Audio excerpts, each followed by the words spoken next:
Welcome, everyone, and thank you for tuning into the Bullish Entrepreneur Podcast. This is episode 4. Thank you so much to all our people listening, our bullish entrepreneurs who are taking the time out to hear us out, give us feedback, help us make a better podcast for you all. And to all our listeners, be sure to check out the Bullish Entrepreneur YouTube channel for all our latest content. Don't forget, guys, we're switching things up a little bit, right? Yeah. We're tuning in with Brad from Brad Dog Media. He has his own podcast, and we met him through Instagram. Yeah. So he's halfway across the country. We'll be doing this as an audio version only. Yeah. Right? With professional microphones, so you still get the highest quality content. And we're going to have it crisp sounding on YouTube as well. And you can also access it on Apple Podcasts through your iPhone or on Spotify on any Android or other device that is capable of downloading, right? A smartphone that's capable of downloading Spotify. In order to get this through, we wanted to start off with a couple things that we're going to be talking about today. And one of the main things that a lot of entrepreneurs struggle with, or people in general who have a 9-to-6 job, 9-to-5,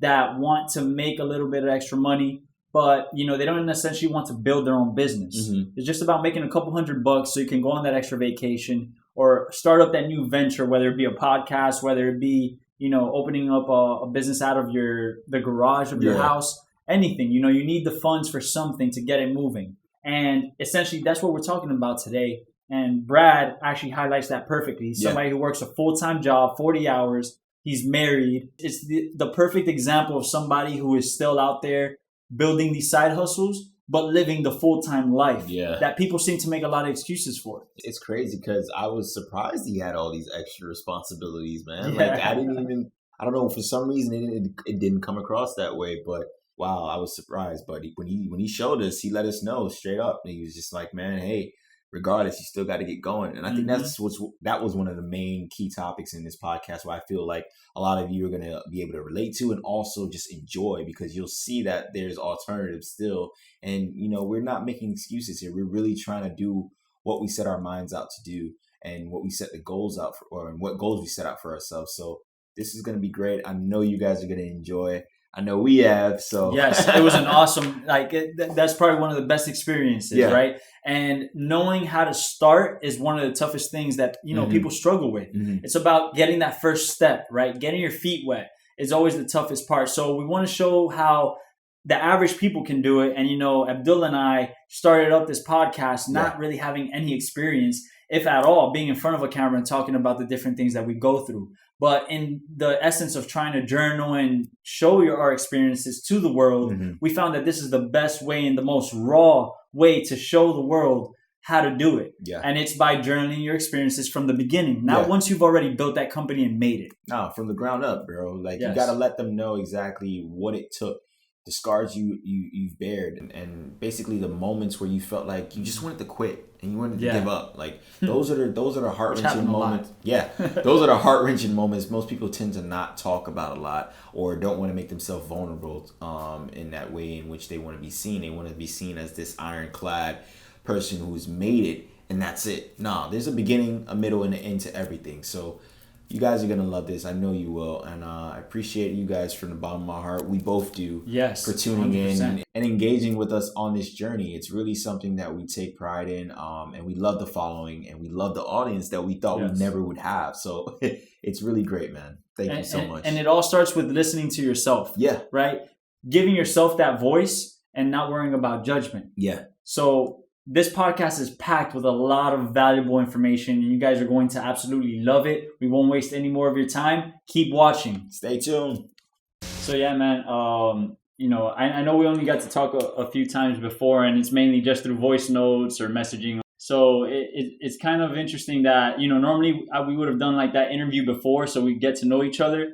But I felt like, obviously with the time constraints and everything, it fits perfectly into what we're going to work out with the podcast. You're married. Yeah, man. And that's something that people use as an excuse, the relationship, you can incorporate it into your life, and clearly you're doing it well. I worked in retail for 8 years, and I had those 40-hour work weeks where it felt more tiring than it was because I didn't enjoy doing what I was doing.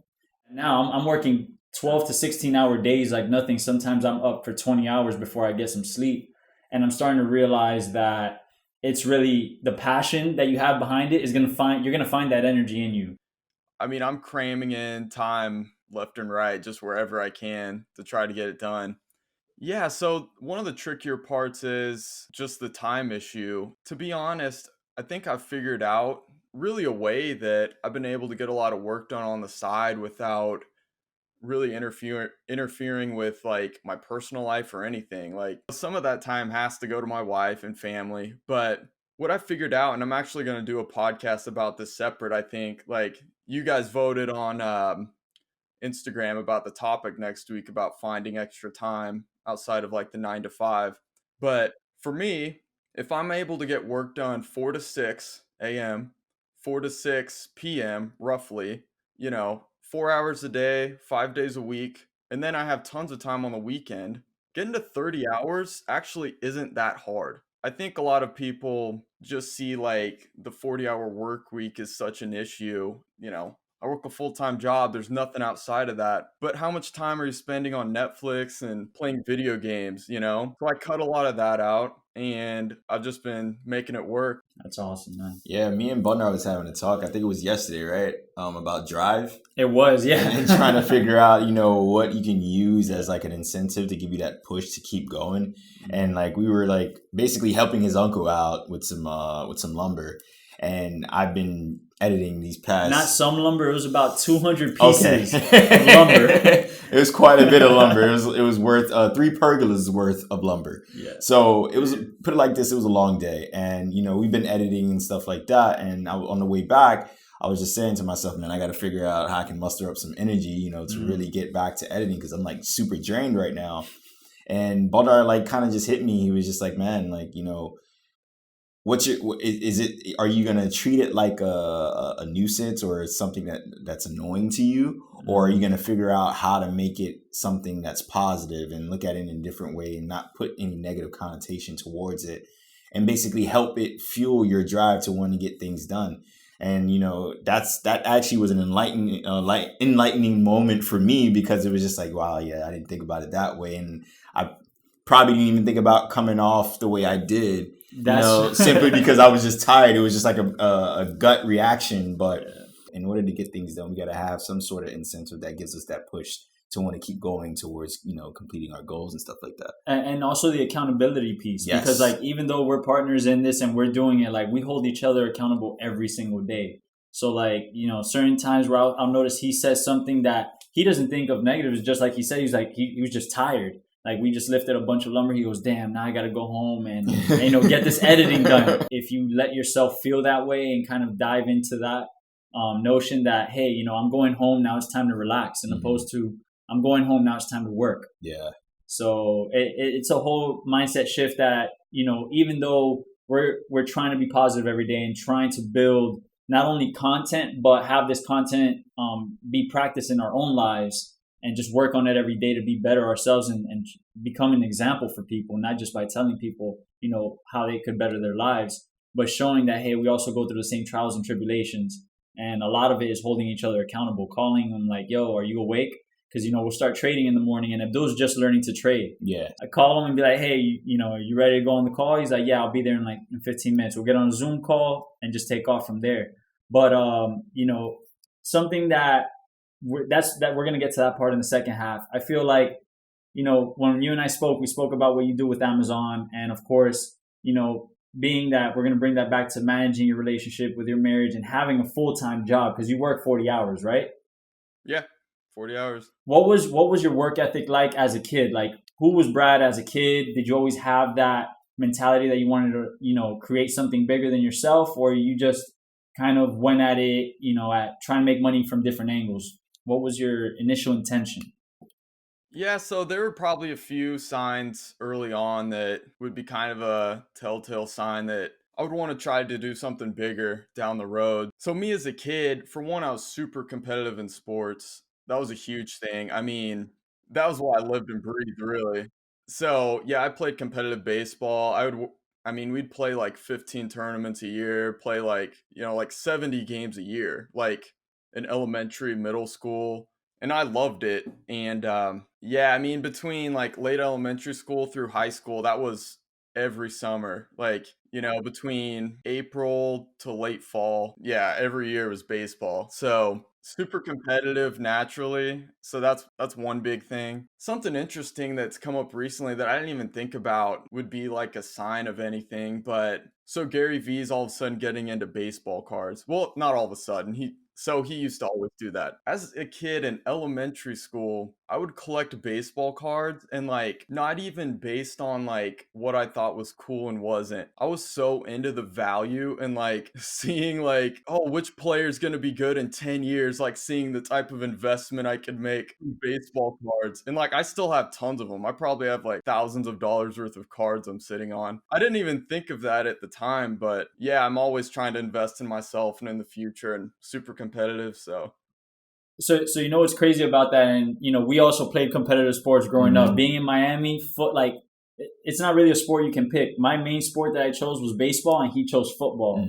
I jumped to football, and then from football we went over to it was basketball and then soccer. I wrestled, trying to find that competitive, like that next level, right? And it's crazy that it's something that we also talk about a lot. The fact that a kid is an athlete, and you start kids young working with teams, right? Because the first thing you do when you join a sport, you're working with a team. So aside from the teamwork, you're also learning how to be coached. And I think that's something big in terms of knowing how to receive feedback, because I remember a lot of managers when I first went, I got my first job, a lot of them were kind of scared to tell me things, or they'll say it and kind of like, oh, I don't mean it like that or in this way or anything, like trying to basically justify the way they were delivering their message to me. And I'm like, hey, listen, I come from a family that my dad has owned the business for 20 years. He says, hey, go get this done because the business needs to run. You got to get it done. Yeah. So I'm like, be a straight shot with me. Tell me what I need to get done and I'll do it to the best of my ability. So I think that, and seeing a lot of the athletes that grow into being entrepreneurs, it's really transcending that drive that they have from competitive sports into life. And saying, you have to have short-term memory after a failure, right? Did you play infield by any chance? So I was a pitcher and a catcher. So I live pitch to pitch, Oh yeah. I mean, you could throw a curveball over a guy's head. You better get your mind right for the next pitch, So that's definitely really true. So that plays a big part with failures, right? Because people, as they're trying to get something done, they go through a failure. And I feel like if you didn't have that coach, that as a kid, I still remember my coach saying, hey, pat on the head, short-term memory, get back out there and make a play. Yeah. Right. And that's something that you obviously relate to. I didn't play as competitive as you did. I played in high school, but I always wish that I could have been on those travel teams, because I saw them on TV and I saw how competitive these kids were in comparison to what I had. So that's actually something that you can say, joining sports and being involved with teams and learning how to be coachable as a kid really helped you move forward and transcend that into your future. Yeah, man. So that's a good point about handling criticism that I actually kind of forgot about. So I had some crazy coaches growing up. I mean, they'd be cussing out elementary school kids. And so you get into the real world, and a lot of coworkers you have, they take things really personal when somebody points out something. I'm like, this is nothing. I was getting cussed out in 5th grade for not fielding a ground ball, So, yeah, it's funny you mentioned that. No, and see that's something that, as a kid, that's where it comes in with the sensitivity, right? Where they're saying like kids nowadays are being raised sensitive, or, they get offended by everything. And I feel like that may be true to an extent, only because maybe technology has taught kids or parents to let kids be a little more independent. So let's say they kind of avoid conflict, or it facilitates the kid being home and not having to go out and learn in the real world, right? Or a kid is just so involved into a video game that he doesn't want to go out and play sports. Yeah. When we were kids, we had video games, but we're like, all right, time to go play outside. Yeah, there's like time periods and like increments that we time and place for everything, right? Yeah, it was small segments basically. Like 1 minute you'll be playing and the next minute you just be like, all right, I think I want to get outside now. But nowadays I can see what you mean as far as like being like in their own homes, having everything at their fingertips. The convenience factor makes you real hermity. Definitely. So yeah, man. So talk to us. When did you get started with Amazon? How did that go about? So that's actually a really recent thing. And So the past few years for me have been like such an experimental time as far as like what I want to get into. So in college, taking it back, so I graduated a few years ago. In college, I mean, I wanted to try everything. So I had like 6 internships in my last 2 years of college, Wow. Jeez. just trying to get a feel for different industries and things like that. And so I'm a marketing guy. I just wanted to get a taste of everything. So from then and like early on after graduating, I would take some occasional like social media marketing clients and things like that. Mm. Yeah, so earlier this year, I had actually taken a little bit of a break from the side things just because I don't know, I really was trying to figure out how to create something that I could own myself. Like a lot of times with just having social media clients, it felt like I was giving myself 10 more bosses, you know? And maybe they weren't the best situations, and that was part of the problem. But with Amazon, after I heard about that, that would be a situation where I would really completely be working for myself. I wanted to get into e-commerce and get a feel for that world, and that's really just a good stepping stone for all of that. Yeah. And I'm not making like a killing off of it or anything, but just putting in like 5 to 10 hours a week sourcing different items. Like I'm primarily with books. You Mm. know, this past month I've been so focused on the podcast and the personal brand. I haven't really done anything with Amazon. You know, I have several $100s coming in, not doing anything Wow. earlier this year, which is pretty cool. And you know, it helps fund some of these different ventures I'm going on. So, I mean, I definitely recommend it for anybody trying to figure out some type of side hustle or what it's like working for yourself.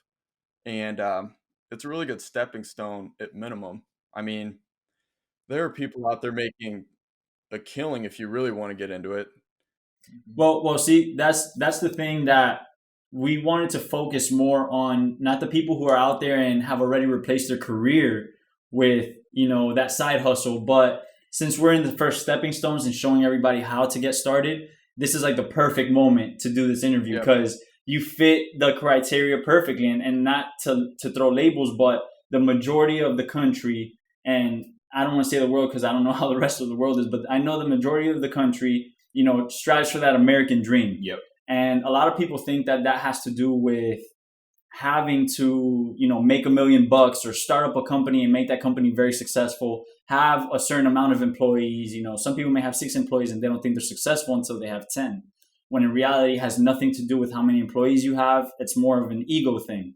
Mm-hmm. It has nothing to do with how much money you've made, how much money your company has made. It's great that it's profitable, but it's how you got there, because that's the only way that other people are going to learn how to follow that same path. Otherwise, it's just kind of like, hey, I built up this company, and this is what I did with it, and this is how much money I'm making, and you got to be in the hustle every day. People are like, okay, that's great, that's awesome, but how can we do the same thing that you're doing? And I feel like what you just said hit the nail on the head, because you're talking about, hey, I haven't even touched it in the past couple of months, but I've been able to use that money that I make from there, which you still have a couple $100 rolling in. And that's sometimes all people need. Yeah.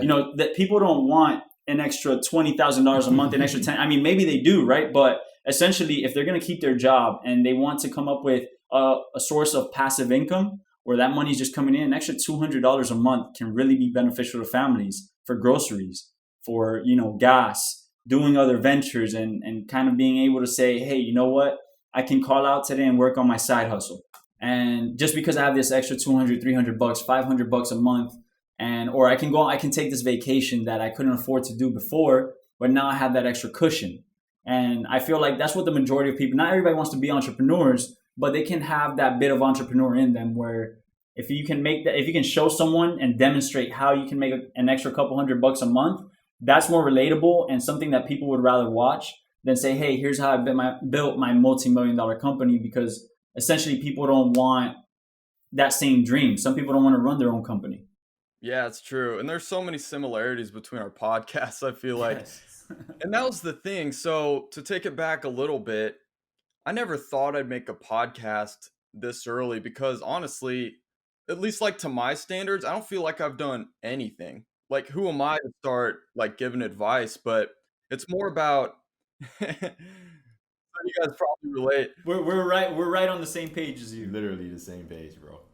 So for me, it's more like, okay, how cool would it be if I start documenting the beginning, And why not include other people who are in the early stages too, like you two? And I bring other people on the show who are in similar stages as well. But yeah, to your point, yeah, people I feel like just don't want to do the work. If you want a few hundred more dollars a month, it's sitting on people's driveways every Friday and Saturday.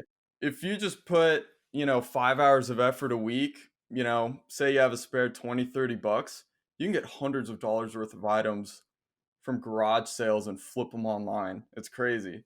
But I don't know very many people personally that do it. I've been out and, finding them online, but I don't know anybody personally besides me that goes out and does it. And see, that's interesting because now you're stepping out of everything else that you do, and it's more of where are the opportunities for me to make money, and opposed to the standard. Everybody's always trying to wait for that one home run, that one thing that's going to take them there, right? Like that one contract, that one job, that one side hustle that's going to make it for them, so they don't have to work in other things, and opposed to building that drive. Because people watch motivational videos, they go on our pages, they listen to our podcast, and maybe they're motivated for the moment, right? But what is it that keeps them going? Mm-hmm. And it's that drive. And I feel like a lot of times people need to understand that you can build that drive within you by just going out and telling yourself, hey, I'm going to try to, if money is what I want, I'm going to go and seek every opportunity that there is in my area to make money. And if they don't do that, they just don't want it bad enough. So it's like, why complain about it if you don't want it bad enough? And, here you have somebody who's working 40 hours, great job, making good money, and you're also making passive income, yet you're going out to make that extra buck because it helps you advance even further and faster than usual. It's a mindset thing, definitely, in the sense of, because we live in this convenience era. Mm-hmm. So it's like it traps you in. It's almost like a spider web. Once you're in the middle, it's hard for you to get towards the edges. And it's just, it succumbs you in a way in which you're like, all right, I have all these things at my leisure, but in the same sense, I don't know how to use it. But considering the fact that I have them all at my fingertips, something will eventually come along. And that's something that type of mentality is what keeps people in their same, routine of not setting out to do what they want to do, and rather would just, basically subjugate themselves to whatever is at their leisure, whatever is most convenient. And, when you have that mindset to say, let me think outside the box, a little bit unorthodox, and try to, figure out an opportunity, because they are out there. There's other people that are going out, working harder than us here now, because they understand what it takes. So I think that's part of it, as far as, why people were stuck and can't figure out a route. Sometimes, they need guidance, they need a mentor, but a lot of times it's just them being too comfortable in a sense. And I feel like by them hearing us, and it's crazy you said our podcasts are similar. I feel like they have the same mission almost, right? We started for the same reason, which was, hey, you know what? Instead of making it and then making a podcast, why don't we document along the way? Yeah. Document the grind every single day, not just, making videos of, hey, I've already made it, so here it is. Because it's harder. It's harder. Like if you hear, like say, I listen to Ed Milet a lot, and it's something I got Abdul on too. He connects so well with his audience nonetheless, but it takes some time. So people have to kind of break that ego and mental barrier to watch him to begin with, because they can automatically just get intimidated by seeing the jet, on the intro, the mansion drone shot that he has. And not hear the person before, they're already intimidated by what they see, and opposed to giving it a shot. And that's what held me back. I watched one of his podcasts, and then I stopped, and I didn't watch him again for like 4 or 5 months. And now I'm waiting. I'm like refreshing. When's the new podcast coming out? Because it took time to get to know the person. And he did an interview recently with somebody named Jenna Kutcher. And, she told him that the main thing that she realizes when she met him, that he was nothing like his brand. And right in front of him in his podcast. And that level of vulnerability you're not going to get from the majority of people. Yeah. And for him to even allow that on his podcast shows you that he's willing to go out of his way. And that kind of sets the example for us by saying, hey, if we can do the same thing, but actually document our journey along the way and show people how vulnerable you have to be in the beginning, it already takes away the intimidation factor, because they know that you have not made it yet. Like we're nobodies, man. In the grand scheme of things, if you want to talk about money, like people in Miami, like money flows in the streets, and you'll see your neighbor with a Porsche, 18-year-old in a Maserati, going to college, and you're driving around in your little Honda trying to make it. And you're like, I hope one day I get to drive that, and this kid's 5 years younger than you driving a Maserati already. But it's the message, right? And the journey. So until we understand the message of earning what you want to get it, obviously, I don't want an exotic car. Yeah. I have an F-250, a Ford F-250. I just want to hook it up and make it look bad, sound nice, and that's about it. So everybody's goals are different, and Instagram, I feel like, focuses a lot on the clout and making things that are going to show people, and it has less of the vulnerability piece, which Gary Vee, Ed Milet, people like that are showing people that, hey, it's cool to be vulnerable in a sense, right? It's okay to talk about your journey and how you're failing, how much you fail, right? And in reality, you celebrate your failures because you learn from them. They're an experience. It's not a failure. It's only a failure if you quit. Yeah, for sure. So there are a few points you hit that I definitely want to touch on. So yes, please. So your point to like why people feel intimidated by listening to like Ed Milet or any of the big guys. So there is some intimidation there. And I think the problem is, going back to one of your other points, people are always looking for like this big leap, but in reality, they need to be looking for stepping stones.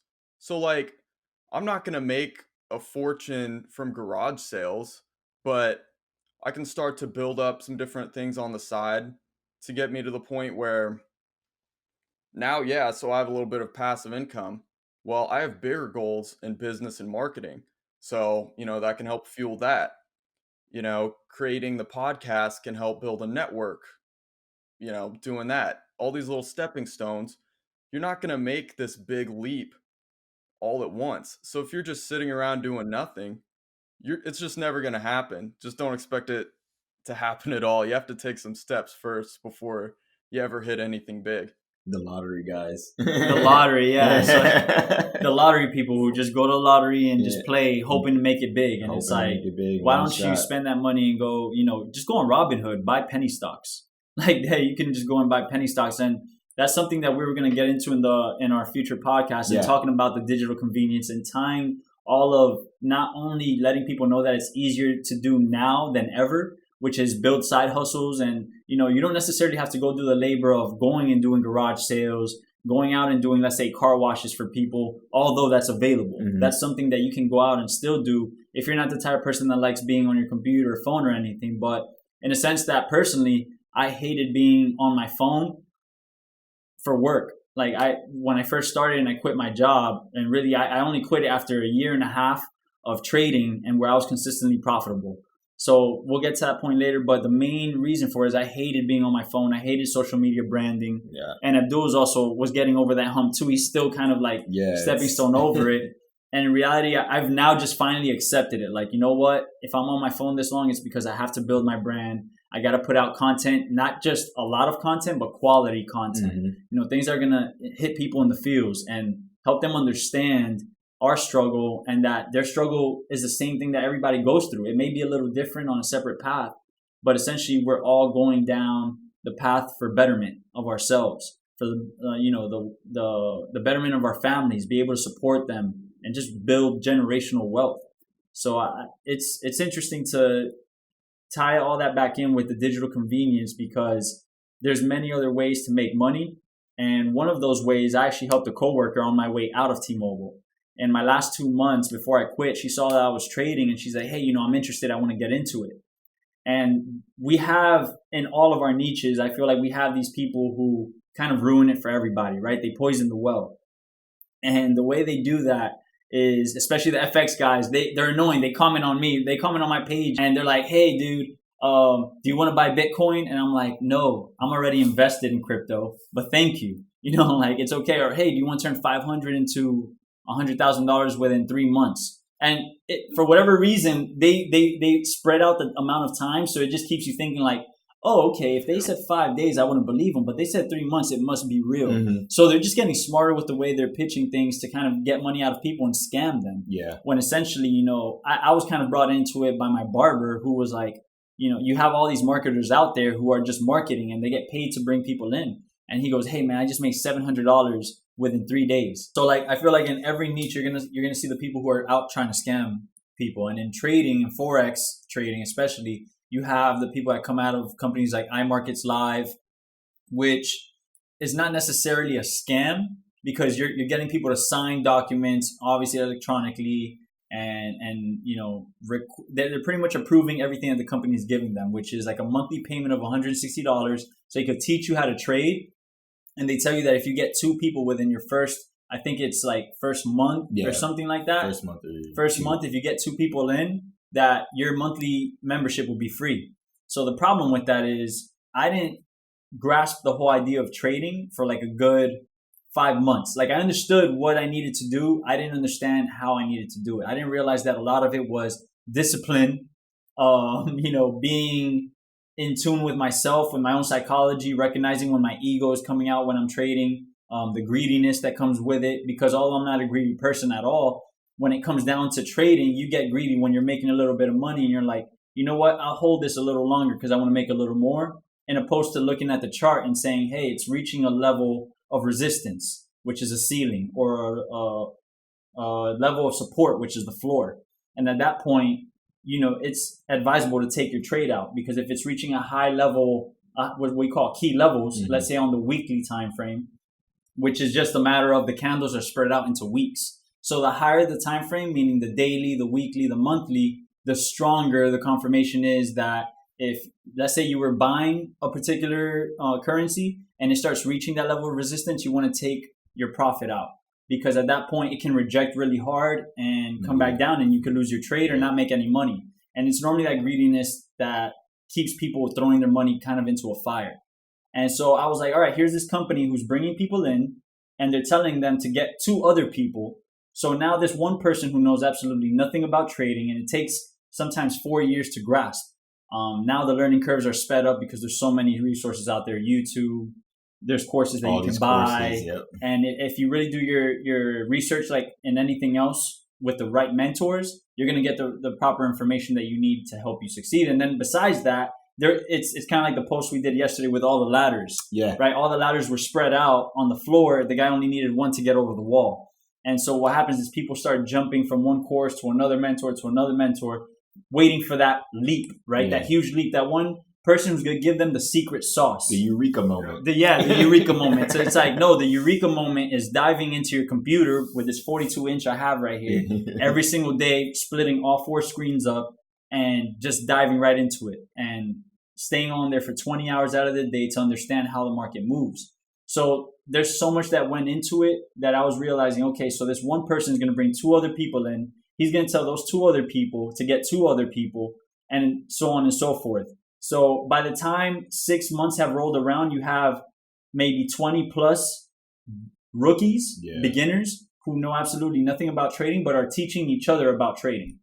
Because the focus is ultimately just to gain more people. It's not about the actual technique, the psychology behind it. It's just the scheme of, hey, grab as much people as you can. It's a top-down process, pyramid scheme. Exactly. Typical pyramid scheme. So it's just like, hey, get as much as possible, and that's it. And that's it. And like, you can find the videos they have on there, you can find on YouTube at a much better quality from somebody else. So it's like for free. That's the thing, for free. And here you are paying $160 a month. So that alone creates kind of a desperation. People who have no business doing it, or not that they have no business, but they don't have the discipline, they don't have the mental fortitude to take on something, are seeing it are being pitched this idea in reality as, hey, this is how you can make money quick. And that's what we're really trying to drag it away from, because eliminate that, because it's nowhere near that. You have to put so much time into not just your craft, but yourself, so you know how to react to these different things. So the one thing I wanted to talk about also, your marketing company. How is it working there? Yeah, so like my full-time job or on the side? The full-time job, actually. So, I mean, I can't complain. As far as full-time jobs go, it's good, I just don't think I'd ever be satisfied. Only ever working for someone else is what it boils down to. It doesn't matter how many hours I put into there. I'm ready to get home and get to work on my thing, But yeah, I mean, I can't complain about anything there. So the main focus there is email marketing, which I mean, I don't know if right out of college I would have been fully prepared to work for myself. I thought I was at the time, and I ended up just going ahead and taking a full-time job just to get into the marketing industry and learn. And it's been really beneficial getting a feel for things. Like, I've become so analytical from getting experience there and just learning how the real world works without like putting myself on the line as much has been really valuable. So, I mean, I can't complain about the few years I've had there. So, I think it's really helped in helping me figure out what I want to do for myself. And I mean, that's at the point, or I'm at that point now. So, it's time to get going.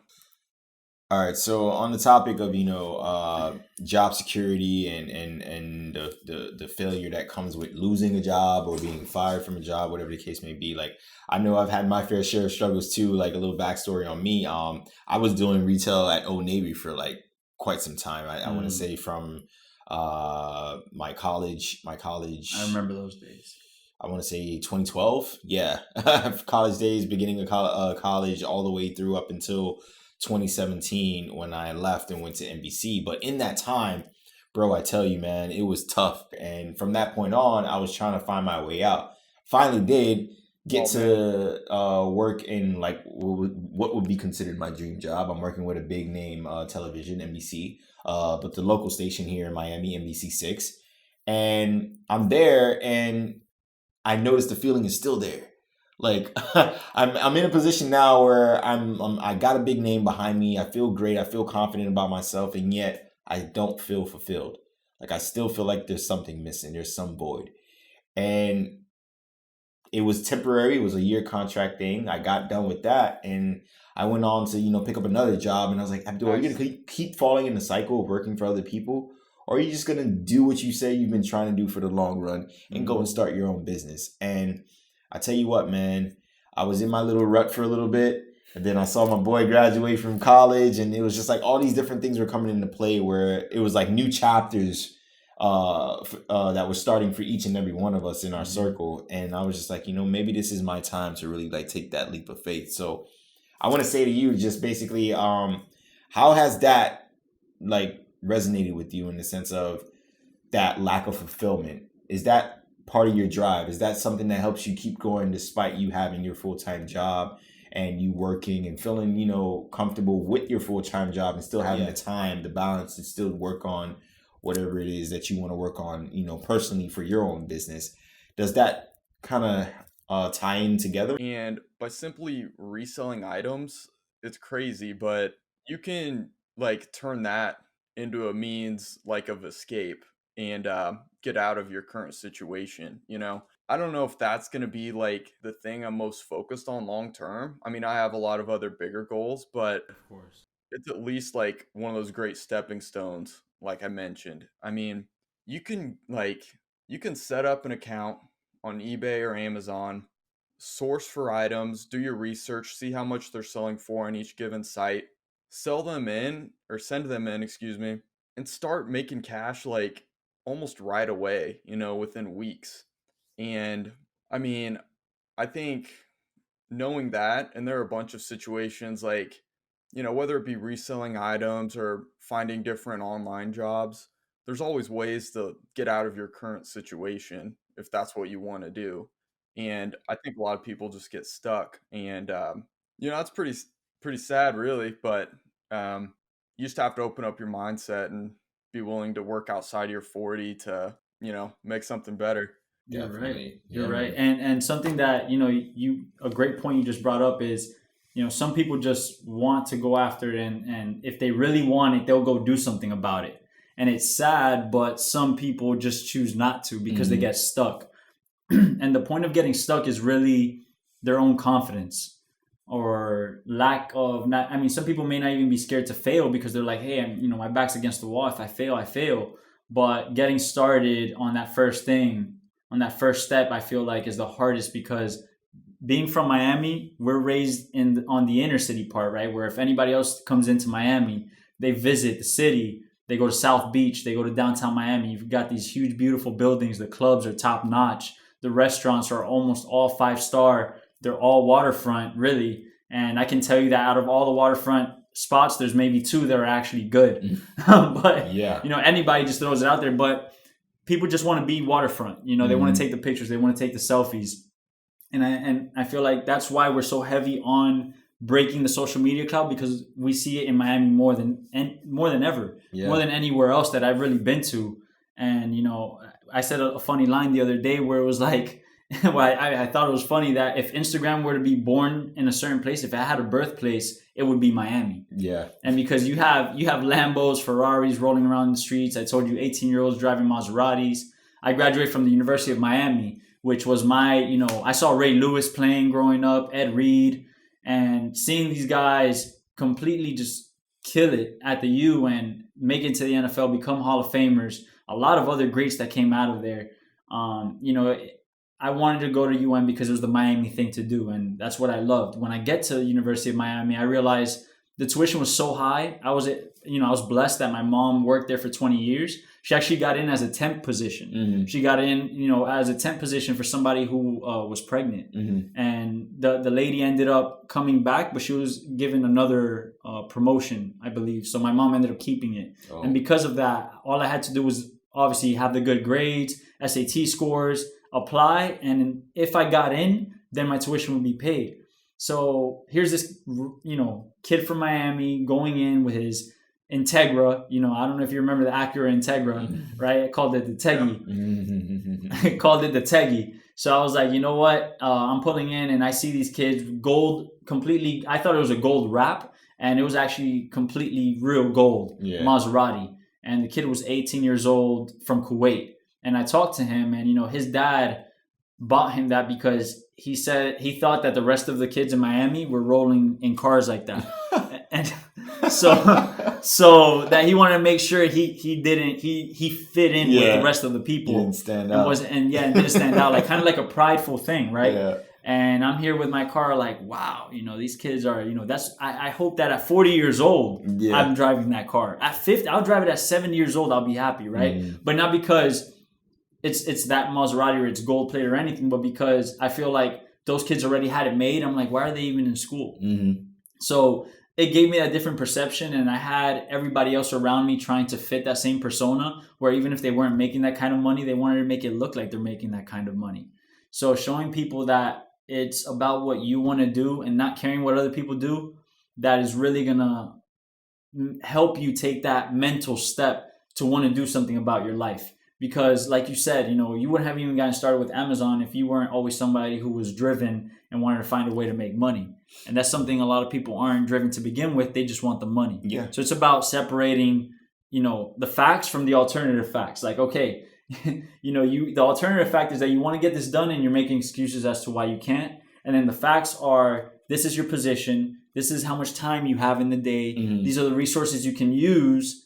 And then the question is, are you using these things properly? Or are you choosing to do the bad habits, right? Because we talked about life is about habits. And if you choose your habits, you choose your life. You're choosing your life. Yeah. If you choose the habits that, that you decide to do, you're choosing your life because your life is going to be based upon those habits, whether they're good or bad. Yeah, and it's funny when we came up with that, it was like almost like, oh man, like that was yesterday too. Yeah, that was yesterday. We're just having a regular talk, man. We're just talking about, episode 3 because we're still working on it, getting it ready. And it just came across us as far as the type of people we deal with every day and how we want to convey our message to those same people who might not be so acceptant or receptive to our message, right? Exactly. So and then we realize, after all this is said and done, life is just really about the habits you choose. You live out those habits. It's like the bricks in the road that you want to pay for yourself. And ultimately, if you don't choose the right habits, you won't have the best living experience. You'll find yourself either depressed or, just not up to living in some cases. Yeah. It's a whole spiel into that whole mental health game where, people are now looking at it as something serious. And if we're not psychologists, right? And we're just normal guys. We're just actually being open in our minds and thinking a bit differently than other people in a sense. But it's just like, if you were to just realize that simple fact that it's based on your habits, then a lot of the mental health issues would probably be solved. Like that's me just going out on a hunch. Of course, the ones that aren't like passed down. Yeah, the generational stuff. Yeah, but I'm talking about the minuscule stuff, like the surface. Yeah, the surface level stuff. Like a lot of that will be, kind of cleared up in a sense, because people will feel a bit more confident in understanding why their life is a certain way.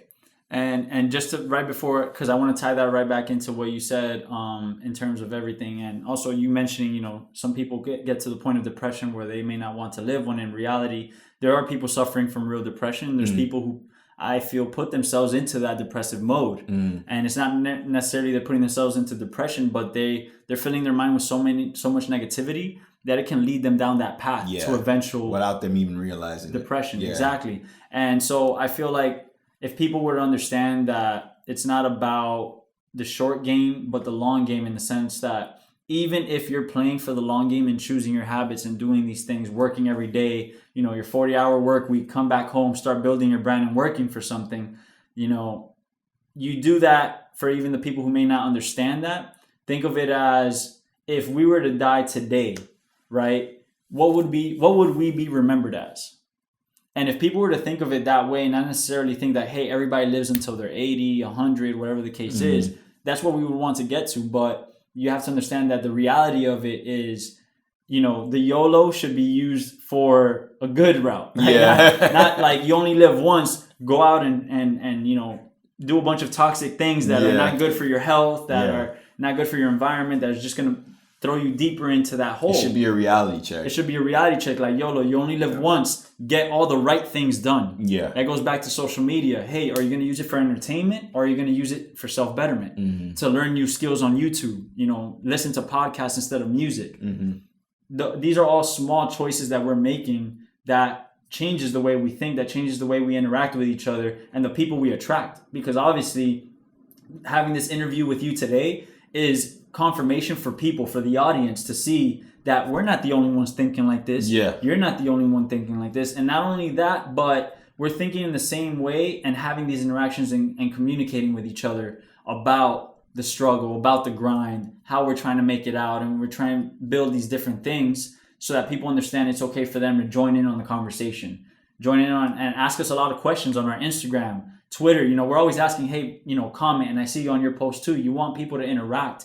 And, a lot of people, I feel like, are scared to interact. Yeah. They're scared to put their word out there and be judged for what they're saying. That's exactly what it is. It's the judgment. That fear of being judged. That fear of having somebody point their finger at you and say, oh, you're saying this, blah, blah, blah. I don't agree with you because of this. Or, you shouldn't say that just because you sound ridiculous or stupid or whatever the case may be. So you start filtering. Yeah, you start filtering. You build up those mental barriers that doesn't allow you to truly be you and speak on the things that you feel are either wrong or right, or what you truly believe in. It limits that factor. And I guess that ties back into the whole vulnerability piece, right? So it's a learning process, I'll tell you that. Yeah, definitely, man. Definitely.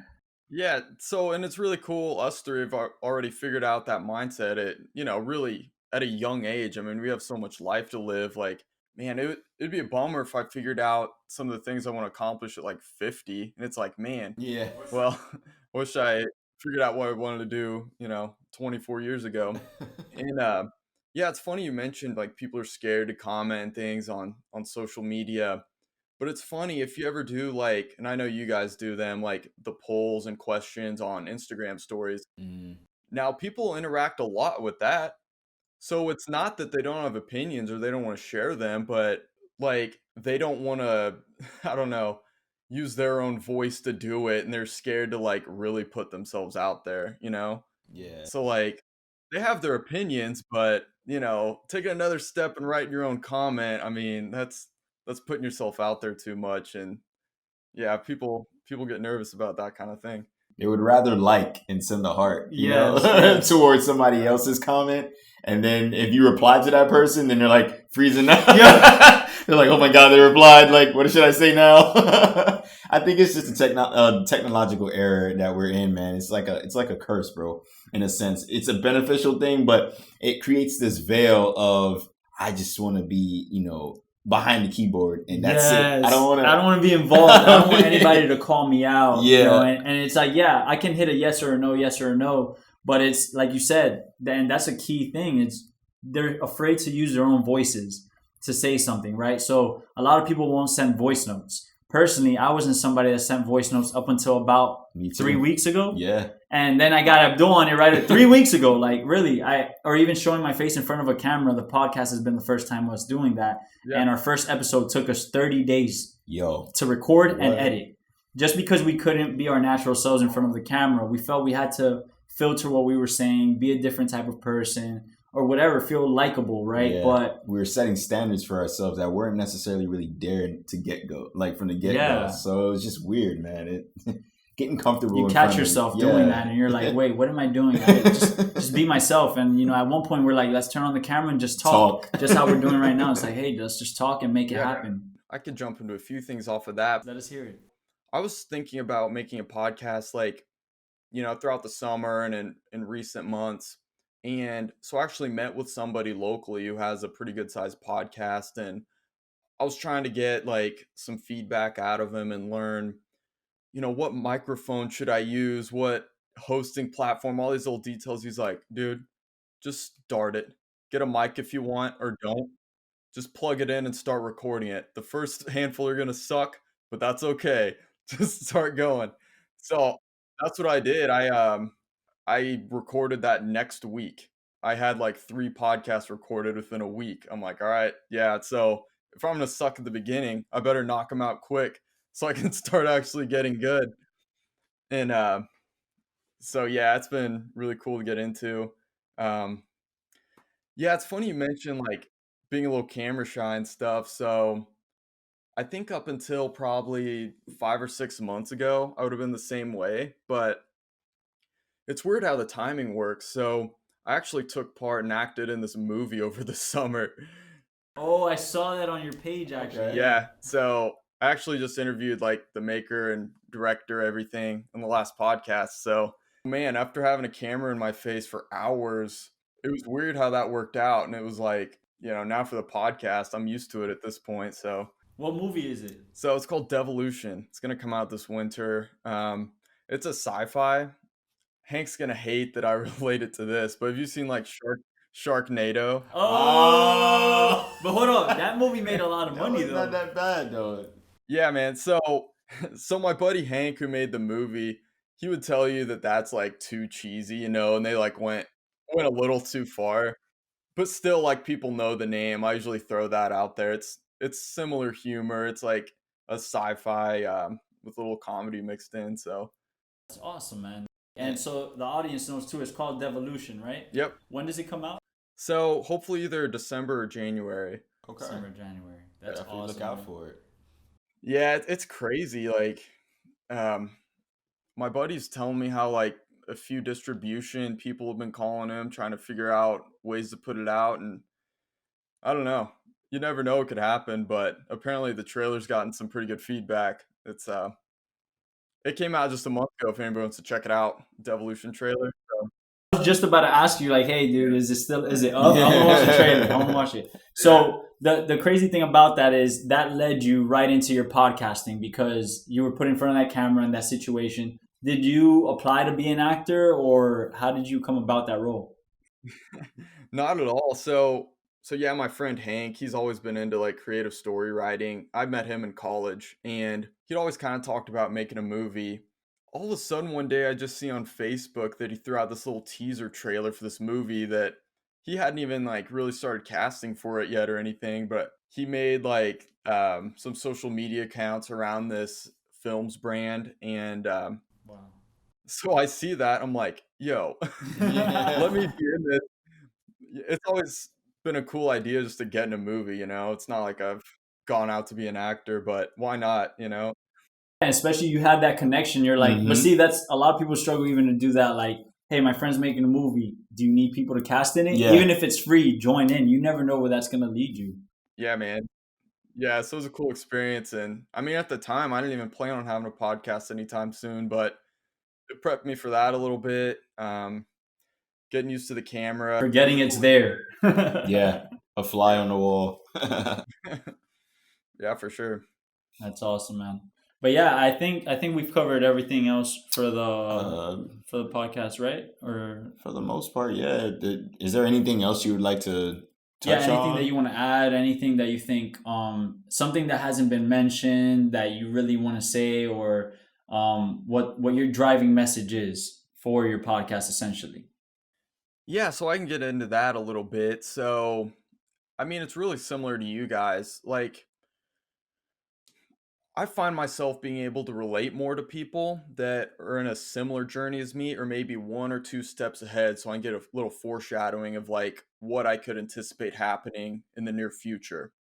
And it was interesting. Like, I like to hear all the people's stories that are in similar situations, but I mean, I'm a podcast junkie, but all the ones I hear are of people like 10, 20 years ahead that are millionaires that it's cool and I learn a lot from them, but it's hard to relate. Yeah. And I feel like when they look back on their journeys, they only remember like bits and pieces and they're trying to refresh their memories about little stuff in the early stages. Plus, the world's changed so much in the last 10, 20 years. You know, it's a lot different starting then than it is now. Mhm. Yes. So, I think it's important to have people to relate to, and that's all I'm trying to bring to the table because I like I mentioned, haven't really done too much yet, but you know, meeting people like you guys and others that are in similar situations, and then I think it'll be really cool to see all the documentation of us growing, like you know, 6 months, a year, 2 years from now. It's just that relatability, and I think that's motivating for people to see other people are in similar spots. And by bringing in guests and for me talking, I hope to just bring a lot of good information, bring some relatability, and hopefully that motivates people and keeps them going. I was not That's not awesome, man. not to cut you off. I Yeah. was before I actually came here today, and I was like, just thinking about my day and what I was gonna do and stuff like that.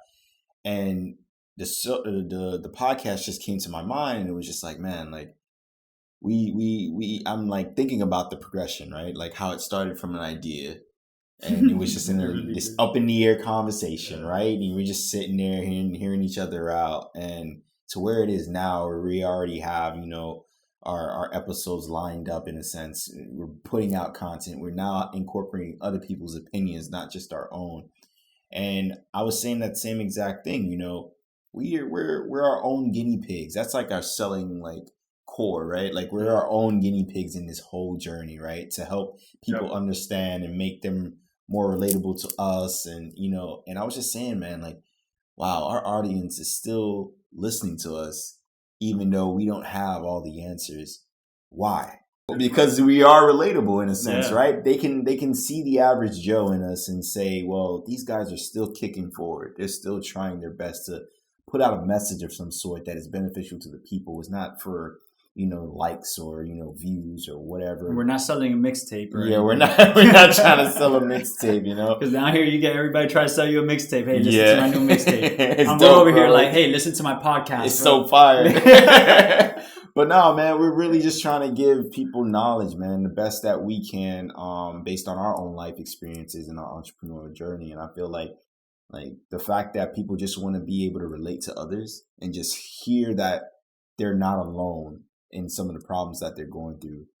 That understanding plus the relatable aspect, I think that pairing alone is why a lot of people like us today are even flourishing in this type of entrepreneurial path. That being the podcast style delivery, and just having a channel for the voiceless, Mm-hmm. if that makes sense, because it's Yeah. just it's crazy, bro. Like I literally, and not to give too much information, but that idea literally came to me in the shower. Like, damn, like these people are still listening to us, and I thank you guys, like the followers who are tuning into this right now, and listeners who are listening to our podcast for both our channels, Brad Dog and Bullish Entrepreneur. Like, thank you all, like, because we are really out here trying to just do our best and you can see our journey for what it is. And none of us are public speakers. No. Right? That's something that you have to understand too, because I remember, I was like, wow, Ed Milet articulates himself so well. I want to get to that level. And I didn't know he did public speaking. I just knew him from his podcast. Mm-hmm. So then I see him doing these public speakings, and he's like yelling at the top of his lungs and going in. And I'm like, I don't know if I could ever be that kind of person. Do I have to get to that point of public speaking first before I create a podcast? Yeah, so the message can get across. So the message do I have to have a certain amount of followers before my voice can be heard? Yo, what? Do I have to have people listening to me before my voice can be heard, right? And when you realize, like, something we mentioned actually on episode 3, which is going to come out, was my phone. I would just put it up on the AC because it had like the little wall mount, and I would just talk right into my phone, but I kept it to myself. I wouldn't show it to anybody. I wouldn't show it to my girlfriend, to my family, anybody. I would just play it to myself whenever I felt at my lowest points, and it was a podcast essentially. What I was trying to do is it was more like a recap. How have these past 6 months been for me? Or if I really went through something that was tough, I talk about the situation to myself, and it just started with talking to the camera, and then I related it to, okay, you know what? I don't care if nobody else wants to hear my voice. Yeah, I want to hear my voice. Mm-hmm. I'm okay with understanding that not just I want to hear my voice, but I need to hear myself saying what's bothering me. Yeah, I need to hear myself say how I'm going to get out of it. I need to hear myself say what I'm going to do. What are the next steps I'm going to take to make sure I can level my life up to the next level, mm-hmm. right? And in order for you to do that, it takes talking to yourself if you don't have anybody to build around you. Mm-hmm. Abdul was somebody that also struggled with vulnerability. Yeah. And I kind of had to pull it out. Just fish that out of him, right? And just by I'm like, all right, how vulnerable is he going to get? And I'll just be talking to him. And this is so people actually know how real it can get. And, I would tell Abdul, I'm trying to get more out of him. I'll ask him questions, probing questions, just to kind of get him to talk. And so I realized, you know what? Let me share some of my own vulnerabilities. And so I would just start sharing some of the deepest things that he has never heard, just to kind of get that reaction wow, I didn't know that happened to you. Yeah. You know what, man? I'm going to tell you what happened to me. And in episode 3, we highlight that with our previous guest, Jalen, where he noticed during the podcast, oh, wow, they're sharing something that's deep. You know what? I'm going to share my own piece too. Yeah. With you, Brad, it's all about consent to vulnerability. You give as much as people allow you to give until you learn that you just have to give and not expect anything in return, not worry about the judgments of anybody. And we're sharing our stories. So I feel like we're going to reach a lot of people with this podcast. Our conversation today has been amazing. And, you brought out that vulnerability in us, and we were able to, get that out of you as well and share it so people can understand that, hey, it's okay to comment and reply back to us and give us their feedback or share their stories mm-hmm. with us if they want, because a lot of times it's better just to get it out there and mention it to get the weight off your shoulders and understand that other people have gone through either the same, the worst, or you can kind of help them into when they experience the worst, how to react to it. Mm-hmm. I'll just give one final message, I guess. So going back to what you're saying a little bit about how Ed Milet was is such a great public speaker, and you thought you needed to be like that before you started. And I've always had a similar mindset, or, I used to, about a lot of things where I need to have this certain skill level before to start. But that's so backwards, because to get to that level, you have to start first. It's like the stepping stones thing. To build public speaking like that, you need to start speaking. You're not going to get that before you start. So I just encourage people to start something. It doesn't even matter what it is, really. You'll start learning, and you never know what can happen out of it. Yeah, that's a great way to end it, actually. Definitely start, but also keep it going. The sustainability factor, and being consistent. Yeah, have that consistency that ties into your discipline, the people you surround yourself with, all of what we've been pretty much talking about, man. Yeah. But that was great. Appreciate that, Brad, for real. Thanks for having me. It was fun. Yeah, definitely, man. Definitely. No, and we appreciate your time, because working a 40-hour work week to get on, film this podcast with us, it takes a lot. A lot of people normally would hit the hay, knock out for a few, or be on Netflix watching some show. So we appreciate you taking the time out. Obviously, we're on the same path. We're working towards our goals, and let's keep journaling and making it great. Yeah, for sure. I'll be following you guys. And I know you'll be following me. I love it. Likewise, yes, man. Always, man. Always. We look forward to the future interviews too. Yeah, sounds great. Let's do it. Awesome, brother. Hope you have a great day, man. Thanks, you too. All right, Take take care, care, man. brother. Peace.